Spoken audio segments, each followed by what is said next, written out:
뭐 지금쯤이면 재판관들도 마음을 어느 정도 좀 정리했을 시기라는 생각이 들거든요. 이제는 뭐 결정문에 담길 문구들을 좀 정리하는 작업이 이루어지고 있을 거다. 이런 관측도 나오는데 어떻게 보세요?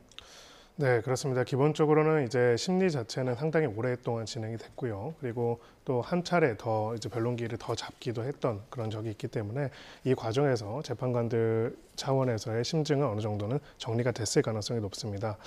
그런 부분에서 저는 이제 오늘 이제 그 새롭게 선고기일이 목요일로 지정이 된 탄핵 사건과 관련돼서도 의미가 있다라는 생각도 드는데요. 결론적으로는 결론은 같더라도 이유가 다를 경우에는 우리가 그 결정문을 보면 별개의 의견으로 이렇게 나오는 경우들이 있습니다. 결론 자체에 관한 부분도 있겠지만은 각각의 쟁점의 이유, 그 이유 중에서 어떤 부분들을 강조하고 어떤 부분을 안 할 것인지에 대해서는 재판관마다의 시각의 차이가 있을 수 있다고 생각을 하고요.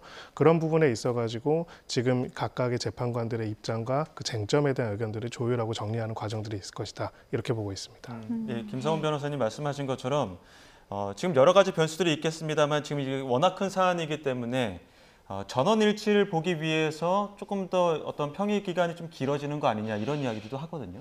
네, 그럴 가능성도 있을 것 같습니다. 이전 박근혜 전 대통령 같은 경우에도 만장일치로 결론을 내놓았는데요. 물론 박근혜 전 대통령의 탄핵 심판 결론을 두고도 많은 국민들이 촛불 시위도 하고 여러 가지의 이제 집회나 시위를 한 것은 사실입니다. 그렇지만 이번 윤석열 대통령처럼 이렇게 집회나 시위가 과열될 정도는 아니었던 것으로 저는 기억을 하거든요. 예. 그렇기 때문에 헌법재판관들도 이번 윤석열 대통령의 탄핵 심판 결론에 대해서 심적인 부담감이 굉장히 클 수밖에 없다는 생각이 듭니다.